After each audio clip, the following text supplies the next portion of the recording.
오늘 하나님의 말씀 잠시 나누겠습니다. 예.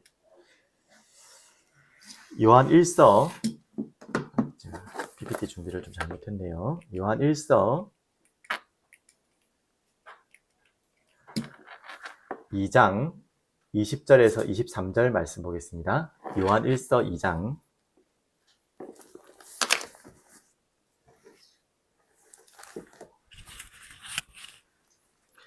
20절부터 23절까지 다 함께 찾으신 성경 보시면서 함께 읽도록 하겠습니다. 너희는 거룩하신 자에게서 기름 부음을 받고 모든 것을 아느니라. 내가 너희에게 쓰는 것은 너희가 진리를 알지 못하기 때문이 아니라 알기 때문이요 또 모든 거짓은 진리에서 나지 않기 때문이라. 거짓말하는 자가 누구냐? 예수께서 그리스도이심을 부인하는 자가 아니냐. 아버지와 아들을 부인하는 그가 즉 그리스도니, 아들을 부인하는 자에게는 또한 아버지가 없으되 아들을 시인하는 자에게는 아버지도 있느니라. 아멘. 오늘 제목은 화면에 나온 것처럼 예수께서 그리스도이심을 고백하는 자입니다. 오늘 예수께서 그리스도이심을 고백하는 자. 오늘 이번 주일에도 말씀드린 것처럼 어떤 지금 말씀을 요한은 간절하게 이 에베소 지역에서 또 교회를 향해서 말씀을 선포하고 있냐면 마지막 때다 이렇게 말씀했죠. 특히 18절에 보면 아이들아 지금은 마지막 때라. 아이들이란 말은 어린 아이를 말하는 것만은 아닙니다. 포함도 될 수 있겠지만 이제 어린 신자, 새 신자, 또 아직 신앙이 깊이 뿌리내리지 못한 자, 또 조금 더 해석을 하면 어떻게 되겠죠? 정확한 진리를 잘 모르고 속을 수 있는 자, 잘 넘어질 수 있는 자, 다 적용될 수 있겠죠. 그렇기 때문에 이 마지막 때에 누가 있다 했죠? 적 그리스도가 오리라는 말을 너희가 들은 것과 같이 지금도 많은 적 그리스도가 일어났으니 그러므로 우리가 지금이 마지막 때인 줄 아노라 그랬습니다. 적 그리스도가 일어날 것인데 우리가 지금 만만하게 생각할 대상이 아니거든요. 특별히 누가 여기에 가장 잘 속고 넘어지겠습니까? 아이들과 같이. 진리를 안다고 하지만 정확하게 분별하지 못하는 그런 아이들과 같은 시간표에 있는 자들에게 특별히 더 강조하고 있는 거죠. 우리가 신앙이 나는 좋다, 나는 어른이다 라고 자기 자신을 표현하고 또 우리가 결정할 수 있는 조건 아무도 없지만 우리가 어떻게 보면 겸손하게 다 아이들과 같은 마음으로 이 말씀을 받아야 될 것 같아요. 서 있는 자가 넘어질 것을 두려워하라 했잖아요. 언제든지 우리는 겸손하게 하나님의 진리를 찾고 날마다 성령께서 나를 깨우쳐주고 성령께서 나를 충만하게 역사해주지 않으면 나는 언제든지 넘어지고 설 수 있다. 거기에 대해서는 우리가 불신앙이 아니라 불확실이 아니라 확실하게 그 부분에 대해서는요 우리가 알고 있어야 될 것 같습니다. 그래서 지금 마지막 때라는 것을 놓치지 마시고 많은 마지막 때 오늘 다시 말씀드리지만 진리 비슷한 진리가 많이 나올 거라는 거예요. 가짜 아닌 것 같은 가짜가 많이 나올 거라는 거예요. 그렇기 때문에 우리는 정확한 진짜를 진리를 알지 못하면 다 속아요. 다시 말씀드립니다. 왜 이렇게 다른 종교도 그렇겠지만 특별히 더 기독교는 왜 이렇게 가짜가 많을까요? 가짜가 많다는 거는 가짜가 더 교묘하게 특히 많다는 거는 뭐의 반증이라는 거죠? 진짜가 있다는 것 또한 진짜라는 반증입니다. 그렇게 우리 모든 성도님들, 새가족분들 또 믿지 않는 분들이 오늘 이 말씀을 보시는 분들 중에 그것 때문에 내가 못 믿겠다. 뭔 그래 교단은 그렇게 막 특별히 개신교들은 그렇게 많고 그렇게 이렇게 복잡하냐? 이렇게 가짜가 많고 이단이 많냐? 넷플릭스 나는 신이다 보니까 전부 기독교라고 표현할 수도 없지만 다 거기서 나왔잖아요. 왜 이렇게 하냐? 그러니까 뭐라 나 못 믿겠다. 무서워서 못 믿겠고 이거 안 되겠다. 다시 설명드립니다. 여기에 여러분 속으면 안 돼요. 가짜가 너무 많다고 해서 내가 진짜까지도 놓쳐버리면 안 되잖아요. 위조 지폐 비유 들었지 않습니까? 위조 가짜 지폐가 너무 많기 때문에 거기에 좀 속았다고. 내가 거기에 뭔가 손해를 봤다고. 나 이제부터 돈 절대 안 써, 내 인생에. 그런 어리석은 자는 세상에 없잖아요. 하물며 돈은 괜찮아요. 지금 우리가 말하는 진리는 내 생활에 유익이 되고 불편함을 주고 하는 게 정도가 아니에요. 지금 여기에서 말하는 성경의 진리는 알면 좀 도움되고 모르면 좀 불편한 정도가 아니에요. 반드시 알아야 되는 진리입니다. 이미 미리 말씀드려볼까요? 여러분과 저희 인생에 그 누구도 해결할 수 없는 생명에 대한 답입니다. 거꾸로 말하면 죽음에 대한 답이에요. 그 답을 알아도 되고 몰라도 되는 게 아니잖아요. 비슷하게 알면 안 되잖아요. 정확하게 확실히 알아야 되는 거예요. 가짜가 많다고 사기꾼이 많다고 겁내면 안 되잖아요. 그래서 오늘 하나님 말씀을 가지고 진짜를 찾는, 가짜가 많다는 말은 진짜가 있다는 거예요. 그거 찾으면 다 끝나는 것입니다. 그러면 오늘 이 요한일서를 통해서 요한은 뭐가 진짜인지를 설명하고 있고 그 진짜를 구분할 수 있는, 분별할 수 있는 답이 무엇인지를 오늘 성경에서 다 나와 있습니다.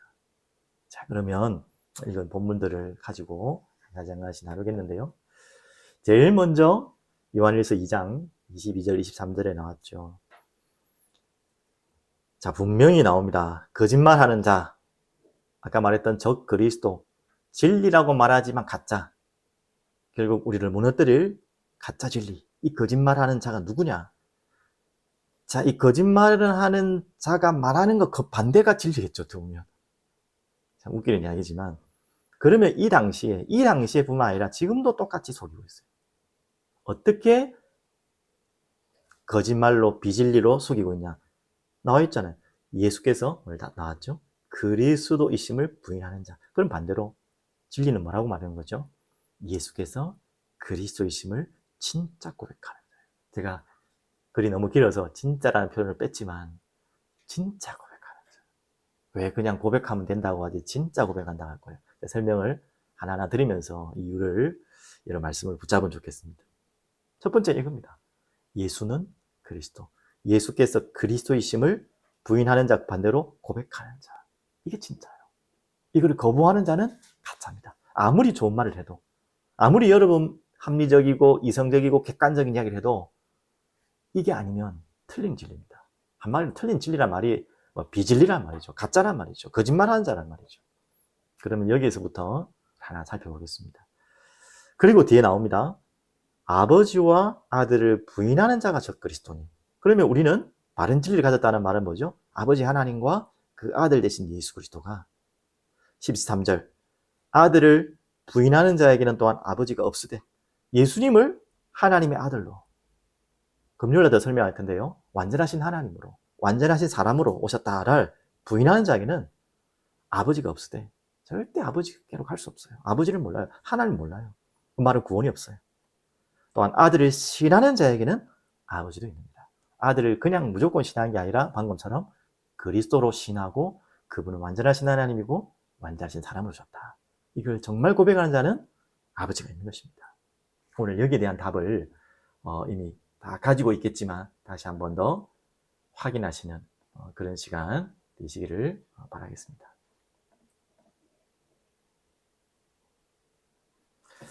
그럼 다음 보면요, 이렇게 나옵니다. 가장 중요한 답 중에 하나인데요, 이 답을 한번 보겠습니다. 마태복음 16장 13절 14절. 네. 혹시 여러분 성경을 앞에 갖고 계셔야겠죠, 다? 안 갖고 계신 분들 잘 들으시고, 갖고 계신 분들은 다 아는 본문일 텐데요, 제가 한번 읽어드리겠어요.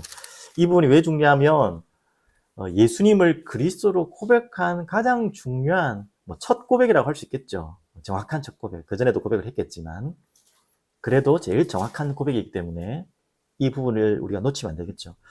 마태복음 16장 13절 14절에는 예수께서 빌립보 가이사랴 지방에 이르러 제자들에게 물어주시되 사람들이 인자를 누구라 하느냐 라고 질문을 합니다. 가장 인생의 중요한 질문입니다. 무슨 게임 맞추는 게 아니고요, 지식 맞추는 장학 퀴즈 하는 게 아닙니다. 지금 예수님은 인생의 가장 중요한 질문을 던지신 거예요. 너희들은 나를 누구라 하느냐. 그때 14절 어떻게 많은 사람들이 이야기했죠? 나와 있네요. 더러는 세례 요한. 예수님이 오시기 전에 주의 길을 예비한 선지자와 같은 역할이죠. 그리고 저러는 엘리야. 구약의 가장 대표적인 선지자의 하나입니다. 능력의 선지자. 구약의 대표적인 선지자죠. 그리고 또 누구라고 합니까? 어떤 이는 예레미야. 이스라엘이, 유대가 멸망할 때 그 멸망의 현장을 보면서 눈물로 호소하고 하나님 앞에 호소하고 또 바벨론에 끌려가지 않도록 정말로 간곡하게 말씀을 선포했던 선지자죠. 또. 그리고 많은 선지자 중에 이것도 저것도 모르겠고 하나라 하나이다. 지금 이 인물들은 성경의 인물들이고 중요한 인물들입니다. 이들이 틀렸다는 말이 아니에요. 근데 더 중요한 것은 뭐냐? 이들은 무엇입니까? 그리스도가 아니에요. 더 정확하게 말하면 그리스도를 나타내고 예표하고 소개하고 설명하려고 오신 분이죠. 그 한마디로 더 정확하게 말하면 그리스도가 아니면 절대 안 된다는 것을 설명하기 위해 오신 분들이에요. 그런데 지금 많은 사람들은 예수님을 이런 사람들 중에 한 사람으로만 생각한 거예요. 참 맞는 것 같지만 틀린 거죠. 비슷한 진리라는 것은 세상에 없습니다. 어떻게 보면 비슷한 진리만큼 무서운 게 없어요. 아예 틀린 거면 우리가 구분이 되잖아요. 이번 주일날도 말씀드린 것처럼 다 그냥 드러나는 이단 사이비는 알잖아요. 자기가 하나님이다, 메시아다. 거기에도 속고 넘어지는 분들이 많지만 그 정도는 우리가 분별할 수 있잖아요. 그런데 정말 비슷한 이단이 무서워요. 예수님을 그리스도로, 메시아로 인정하지 않는 그냥 하나의 종교의 지도자, 하물며 성경에 나온 많은 선지자 중처럼 한 사람으로 알고 있는 것. 그것만큼 심각한 문제가 없습니다. 하나님이시고 완전한 사람임을 인정하지 않는 그것을 오늘 요한일서에는 뭐라고 했습니까? 하나님 모르는 자다 그랬고요. 즉 그리스도라고 했어요. 오늘 여러분과 제가 고백해야 될 가장 중요한 고백이 뭡니까? 이 고백 아닙니까? 오늘 베드로가 그 속에 다시 고백했습니다. 당연히 예수님이 다시 질문합니다. 이르시되 너희는 나를 누구라 하느냐라고 말합니다. 그때 베드로의 고백, 이 베드로 한 개인의 고백이지만 지금 이 말씀을 듣는 모든 분들이 반드시 고백해야 될 고백입니다. 처음 복음을 듣는 분들도 이 고백이 되어지도록 하나님의 은혜를 강구해야 돼요. 어떤 고백입니까? 베드로가 이렇게 고백했어요. 너희가 나를 누구라 하느냐? 시몬 베드로가 대답하여 이르되 주는 그리스도시요 살아계신 하나님의 아들이십니다. 참 감사한 고백이죠. 자, 이 고백의 확인을 먼저 해야겠죠. 17절 뒤에 구절을 보면 그 고백에 대한 예수님의 확인입니다. 17절만 받아요. 그 대답에 반응하고 계십니다. 바요나 시모나 네가 복이 있도다. 이를 내게 알게 하니는 혈육이 아니요 하늘에 계신 내 아버지시니라. 오늘 이 고백을 할 수 있는 자는 똑똑한 자가 할 수가 없어요. 이 고백을 할 수 있는 자는 하늘에 계신 내 아버지의 은혜를 받은 자, 그 복을 받은 자, 위에서 내린 복을 받은 자만 이 고백을 할 수 있는 것입니다. 오늘 이 자리에 이 예배 드리는 모든 분들이 이 하늘의 복을 받은 자요. 또 이 하늘의 복을 받을 자가 이 말씀을 듣고 있는 점이 있습니다.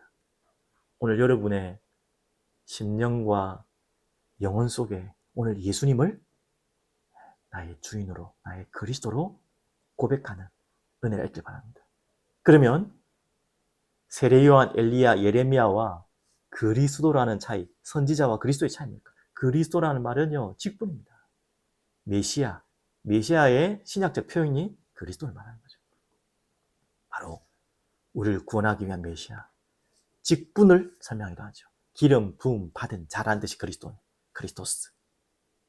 어떤 직분에가 성경에는 기름을 부은지 아십니까? 왕이 되어질 때, 선지자를 기름 부을 때, 제사장인 직분을 기름 부을 때. 조금 어려운 이야기고 조금 더 쉽게 설명하면 왜 우리에게 그러면 선지자가 필요하고 제사장이 필요하고 왕이 필요합니까? 이 이야기로 들어가겠죠. 이 답을 가진 자가 그리스도예요. 이 모든 답을 가지고 우리에게 구원의 길을 여신 분이 바로 그리스도예요. 그래서 신명기서 18장 15절 그 말씀을 가지고 사도행전 3장 22절 23절에 나오거든요. 제가 한번 읽어드릴게요. 오늘 제가 성경을 다 못 찾아드리는데요. 제가 읽어드리겠습니다. 사도행전 3장 22절 23절에 이렇게 말합니다. 모세가 말하되 주 하나님이 너희를 위하여 너희 형제 가운데서 나 같은 선지자 하나를 세울 것이니 너희가 무엇이든지 그의 모든 말을 들을 것이라. 이게 신명기 18장 15절의 말씀을 인용한 말씀이거든요. 그러면 23절 중요한 말씀이 나옵니다. 누구든지 그 선지자의 말을 듣지 아니하는 자는 백성 중에서 멸망받으리라 하였고, 그 선지자가 올 것인데 나 같은 선지자 하나를 세울 것인데 너희가 무엇이든지 그의 모든 말을 들어야 된다. 그 선지자의 말을 듣지 아니하면 된다고요? 멸망받을 것이다 라고 이미 구약에 예언되어져 있고, 그 구약의 내용을 가지고 지금 설교하고 있는 내용입니다. 메시지입니다. 그분이 누구이십니까? 바로 그 선지자, 참 선지자로 오신 예수님. 그분이 하신 말씀이 이 말씀하셨어요. 내가 곧 길이요 진리요 생명이니 나로 말미암지 않고는 아버지께로 올 자가 없느니라.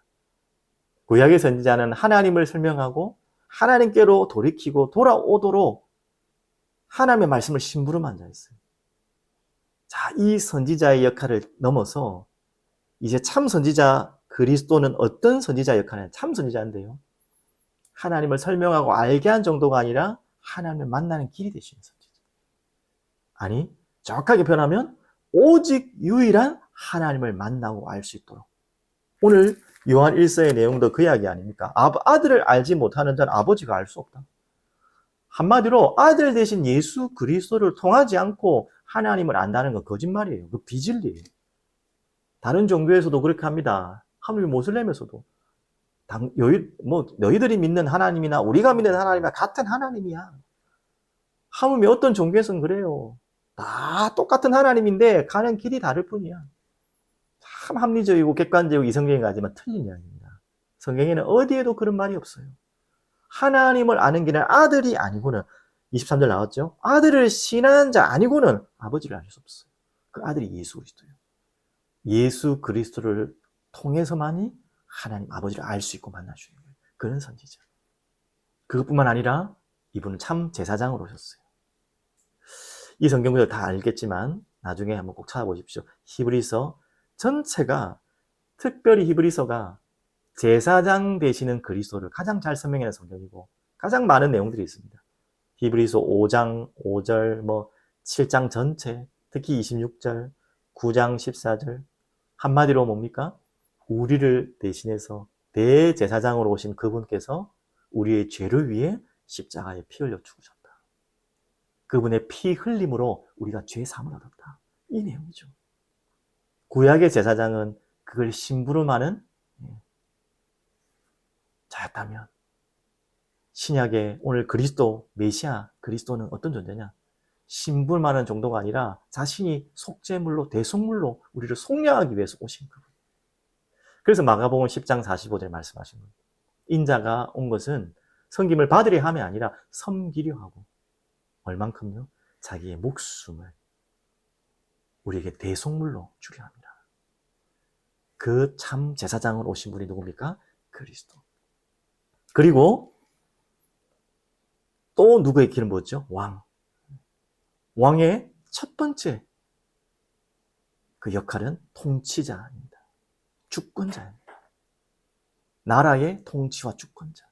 자, 우리에게 왜 그리스도가 하나님이 주인 되시고 주권 되어야 됩니까? 그렇지 않고선 우리는 살 수가 없어요.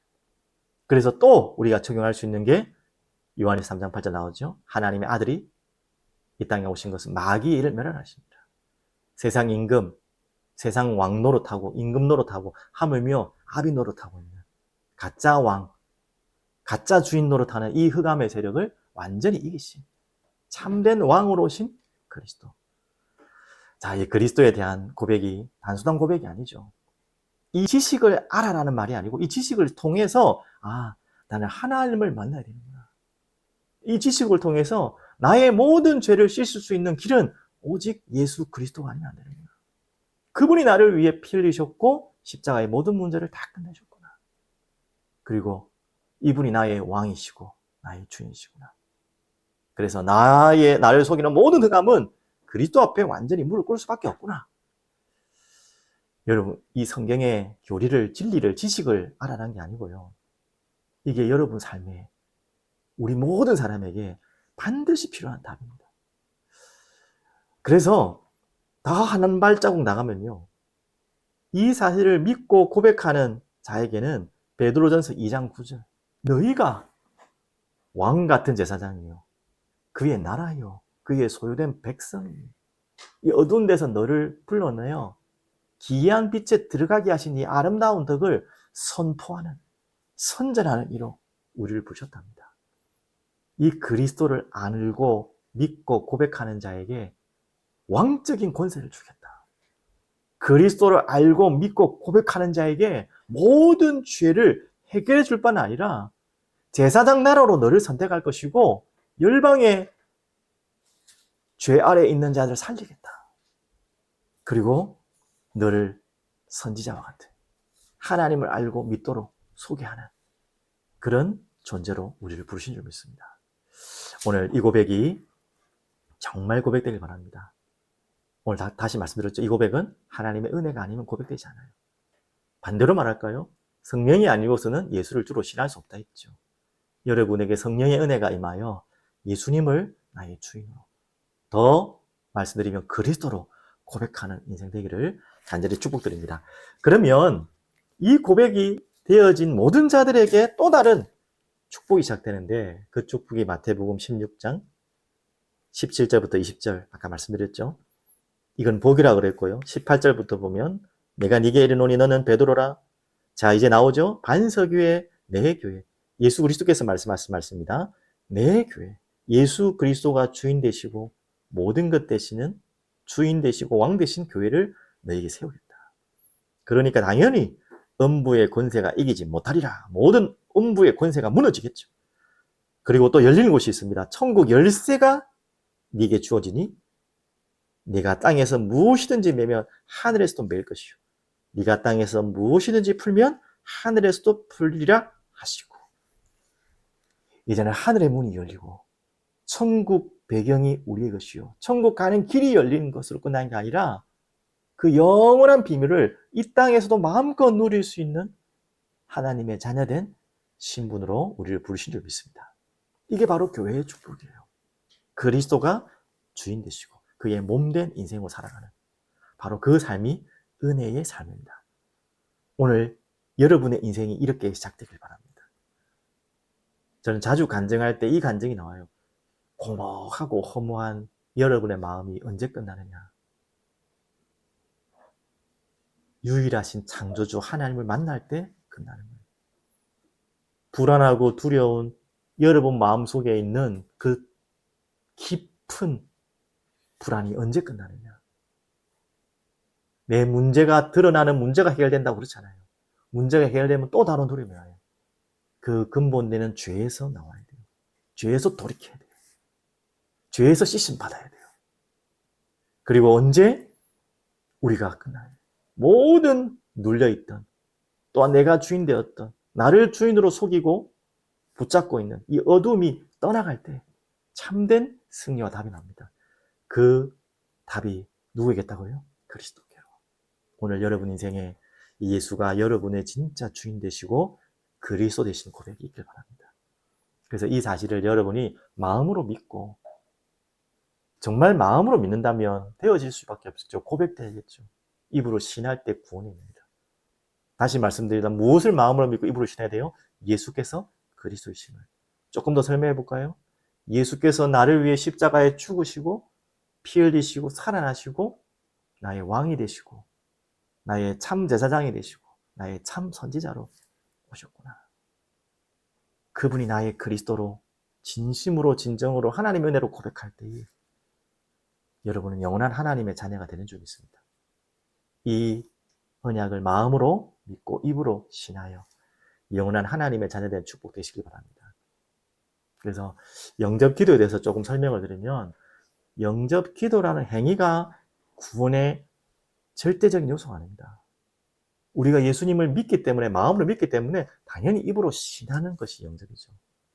오늘 여러분에게 이 시작이 되길 바랍니다. 정말 예수님을 나의 구주로 고백하는 믿음의 고백이 시작되길 바랍니다. 자, 그렇게 되면 두 번째는요, 어떤 일이 일어난다고 했죠? 얘는 이것으로 끝나는 것이 아니라 그 예수가 그리스도이심을 아까 제가 그냥 고백하지 말고 진심으로 진짜로 고백하는 자에게는 이 삶의 열매가 되어져요. 반드시 되어져야 돼요. 여러분, 이것을 꼭 확인하시기 바랍니다. 당연히 전도의 열매도 당연한 것이지만요, 그 전도 열매 이전에, 아니 또 동시에라도 할 수 있겠죠. 우리의 삶의 열매가 반드시 와야 됩니다. 그래서 오늘 요한 1서 안 읽은 구절이지만 저번에 보셨던 말씀 다시 보면요, 2장 6절에 그의 안에 산다고 하는 자는 이제 머리로만, 입술로만 고백하는 그 고백 말고, 지금 내가 이런 산더미 같은 문제가 있기 때문에 이 문제 해결되는 것이 그리스도라고 하고 뭐 영접하면 된다고 하니까 한번 해봐야겠다 하는 거 말고, 그것도 은혜 속에 하나의 시작일 수 있겠지만 그걸로 머물러 있는 것이 아니고요, 실제로 내가 예수 그리스도를 알고 이제 나에게 있는 모든 죄에서 끝났음을 알고 거기서 돌이켜 하나님께로 나아가야 될 진짜 길을 할 때 우리에게는 하나님이 답을 주신 거예요. 그의 안에 산다고 하는 자는 그가 행하시는 대로 자기도 행할지니라. 오늘 요한일서 2장 29절에도 말씀하고 있습니다. 너희가 그가 의로우신 줄을 알면, 우리가 이미 그 은혜로 알게 되었죠. 의를 행하는 자마다 그에게서 난 줄을 알리라. 반드시 그렇게 해요.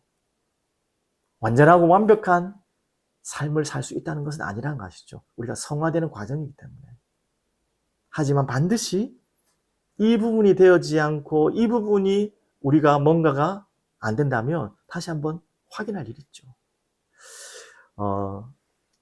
다시 한 구절만 더 드리면 에베소서 4장을 여러분께 자주 설명드리는 구절인데 한 번 더 말씀드리겠습니다. 에베소서 4장 17절부터 24절에 이렇게 나와 있는데, 특별히 19절, 20절을 더 중점적으로 읽겠는데요. 제가 한번 읽어보겠습니다. 그러므로 내가 이것을 말하며 주 안에서 증언하노니 이제부터는 너희는 이방인이 그 마음에 허망한 것으로 행한 같이 행하지 말라. 이제 예수가 그리스도로 고백했다는 것은 이제 영적 이스라엘이에요.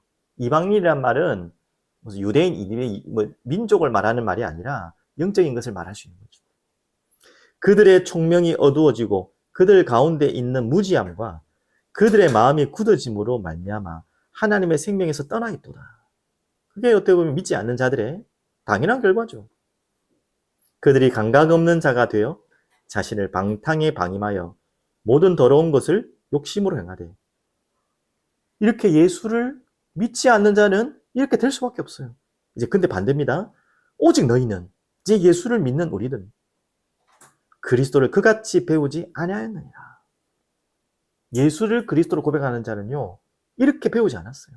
21절, 진리가 예수 안에 있는 것 같이 너희가 참으로 그에게서 듣고 또한 그 안에서 가르침을 받을지인데, 그러면서 중요한 말씀.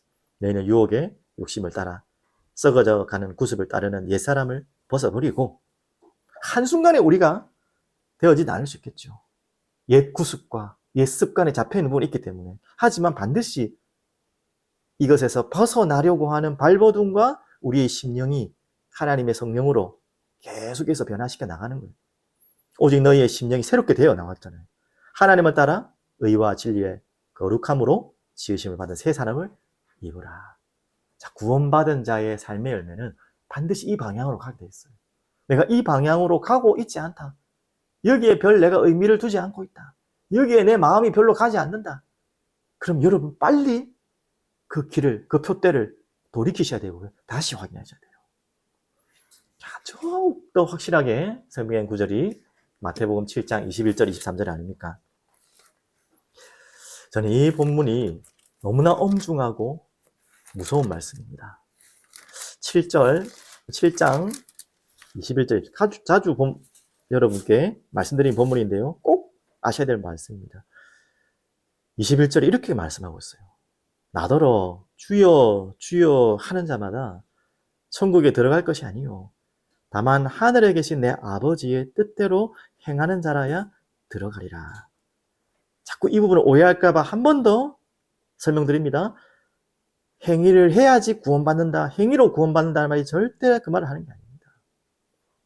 우리가 예수를 정말 주로 고백한 진정으로 진짜라가 제가 고백한 이유가 뭡니다.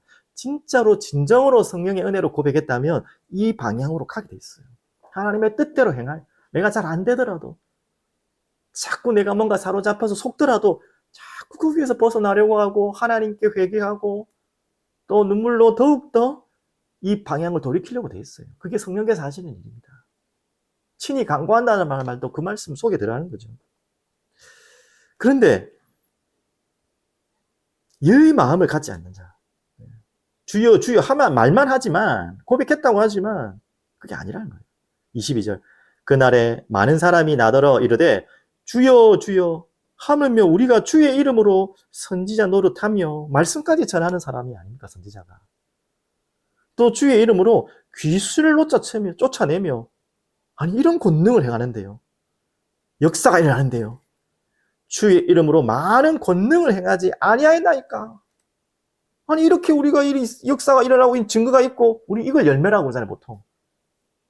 이런 열매가 있지 않습니까? 이렇게 사역이 있고 역사 현장이 있는데 어떻게 내가 예수를 안 믿는단 말이야? 내가 어떻게 구원받지 못했단 말입니까? 라고 말하지 말라는 거예요. 그 이전에 그 이야기 하나님의 뜻대로 행하는 자 들어가지. 23절에 그때 내가 그들에게 밝히 말하되 내가 너희를 도무지 알지 못하니 중요한 구절이죠. 불법을 행하는 자들아 내게서 떠나가라 하리라. 제가 21절부터 읽었지만 다 앞구절부터 볼게요. 15절부터 7장 15절. 오늘 거짓 선지자들 삼가라. 양의 옷을 입고 너희에게 나아오나 속에는 노락질하는 일이라. 일이래요. 겉만 양처럼 순해 보이고 맞는 것 같지만 속은 아니래. 이 방금 말씀이 어디서 나왔냐? 그들의 열매로 그들을 알지니 가시나무에서 포도를 또는 엉겅퀴에서 무화과를 따겠느냐. 이와 같이 좋은 나무마다 아름다운 열매를 맺고 못된 나무가 나쁜 열매를 맺나니 좋은 나무가 나쁜 열매를 맺을 수 없고 못된 나무가 아름다운 열매를 맺을 수 없느니라. 아름다운 열매를 맺지 아니하는 나무마다 찍혀 불에 던져지느니라. 열매를 보라는 말이 그겁니다. 열매를 보니까 이게 무슨 나무인지 알잖아요. 나무에 대한 지식이 없어도 사과가 열리면 그 사과나무죠. 그 열매가 그 나무의 본질을 말해줄 수 있다는 거예요. 여러분 그 열매를 말하는 것입니다. 그래서 우리의 삶의 열매가 한순간에 완전히 거룩한 존재로 우리는 천국 가는 날까지 변화되는 과정이기 때문에 그 부분은 주의해야겠지만요. 이 돌이키는 과정이 없고 삶의 열매가 방금처럼 주여 주여 선지자 이름으로 귀신을 쫓아내고 권능을 행하지만 이 불법을 행하는 자들의 열매를 보고 있다면 구원은 우리가 함부로 판단할 수 없겠지만 구원을 다시 확인해 보셔야 돼요. 다시 점검해 보셔야 돼요. 내 삶을 다시 점검해 봐야 돼요. 오늘 그 이야기입니다. 고백을 점검하라는 말이 그럽니다. 나 그리스도 알아요.